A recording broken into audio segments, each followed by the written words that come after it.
All right, so we now concentrate on the president's 100 days, and the Ghana Center for Democratic Development, CDD Ghana, has commended President Akufo-Addo for taking off well as President of the Republic of Ghana, given its verdict on government's first 100 days in office.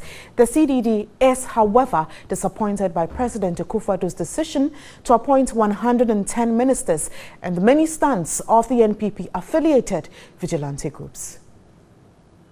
President Akufo-Addo was sworn into office on January 7, 2017 after winning the December 2016 presidential and parliamentary elections. Given its verdict on the government's first 100 days in office, the CDD commended President Akufo-Addo for the speed with which he assembled his team of ministers and deputy ministers for the takeoff of the new government.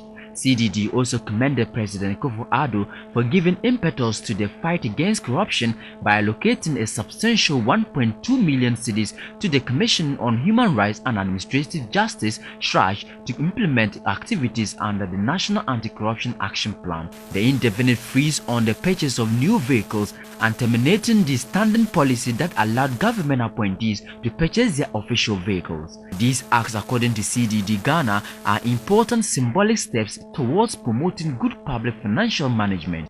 However, the think tank noted the many instances of NPP-affiliated vigilante groups' forceful takeover of state assets and public facilities and the unlawful seizure of vehicles from members of the previous administration put a dent on the hitherto smooth transition process.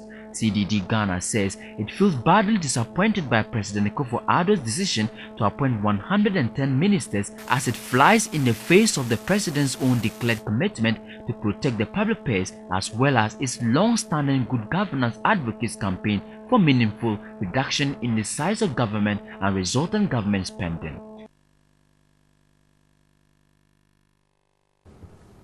All right, so still on this very issue, I have been joined in the studio by the Vice Chairman of the Public Interest and Accountability Committee, PIAC, and he is in the person of Kwame Jantwa.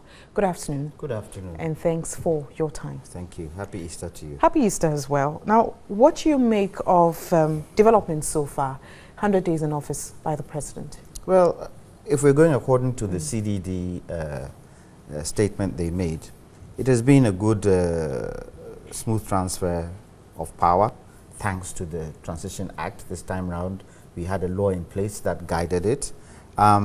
Looking at the team he's put together, he's chosen most of his team from Parliament. I find a problem with that, because it means that those who's chosen have a dual role now to act as the executive and also act for the legislature, and it could be heavy work.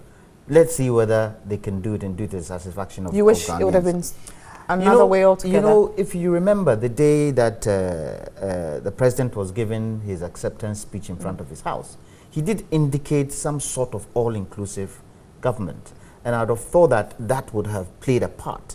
Yes, a certain number of parliamentarians were coming, but a certain number of private people too were also coming, especially because he's private sector led. It would also help and give it a good mix. But he seems to have taken most of his people from Parliament. Now, one of the major things Ghanaians have been asking, with the whole lot of people you've got, how are you going to pay them? I thought it would have been good if he gave us an idea of the salary structure. He did a good thing by giving the rationale why he picked certain people.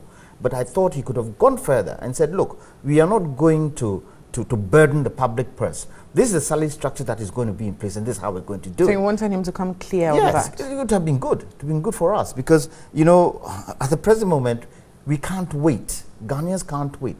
Ghanaians are looking for accelerated development. Ghanaians are looking for the economy to come back on its feet so that we can move forward, so that people can take care of their businesses and do what they have to do.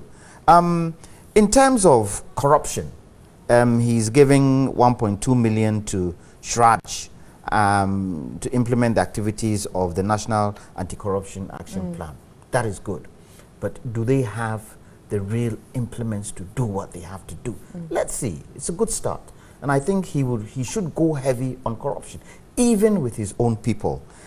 He put a freeze on the sale of government vehicles. He put a freeze on purchasing of government vehicles by government people, which is a good thing. On the economy, we look at the city today. They say it's stabilized. Now, is it premature stabilization, or is it going to go for quite some time? Now, within this whole parameter of things, petrol prices have gone up. We've seen transport prices also go up. Is it likely to come down, or is it likely to stay?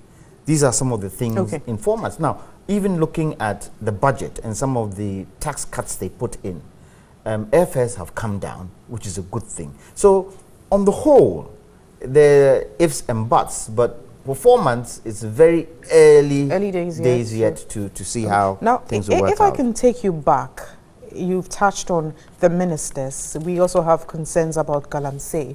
There are issues about vigilante groups as well. But let me take you back to the 110 ministers. You quite remember that when the issue came up, we did have some government functionaries trying to explain how their salary structures were going to look like, and they weren't going to add much and all that. Was it that you were expecting the president himself to come up and clear the air? Would that have been enough solution, or would that calm the waters a bit? And then I would also add the vigilante groups as well, which even before some of these concerns came up, when we saw the transition period and all that, he came up strong. Is it that you think that a lot more should be done by the president firmly to ensure that some of these things don't come up? So we can start with the salaries, and then we'll delve a lot more into the vigilante groups. Who chose the 110 ministers? It was the president. They didn't go there by themselves. And so I think it behoves on the president to be able to tell us. He's the #1 gentleman of this land, and he is the leader of this land. He knows why he needs 110 ministers, although it's over the top.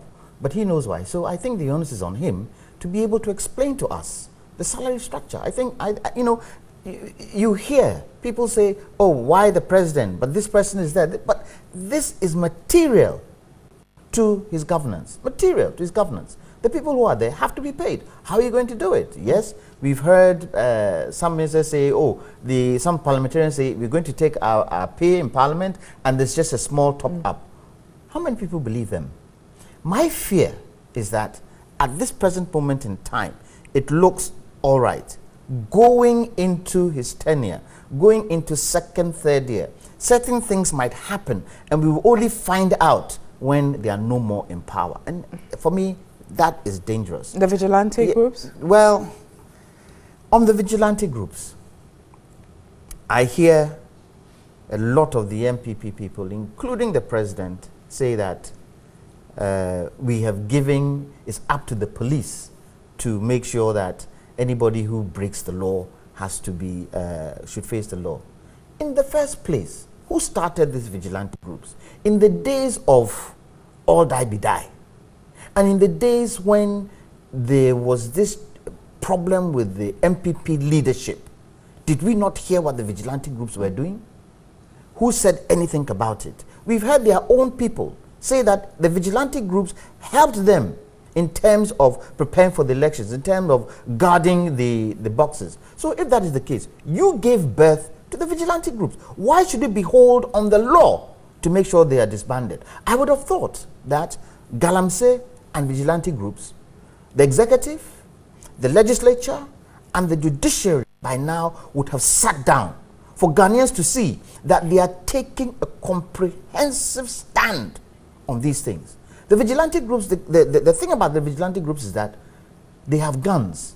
And you see, the problems in Sierra Leone and the problems in Liberia started with Galamsey, diamonds. That's how it started. And look at how it ended. So it is a fire waiting to explode. And we should put a tap on it. All right. Well, thank you very much. I have been speaking with Kwame Jantua. He is the Vice Chairman of the Public Interest and Accountability Committee. Pierre, good afternoon. Thank Again, you. and thanks for having me. Your time.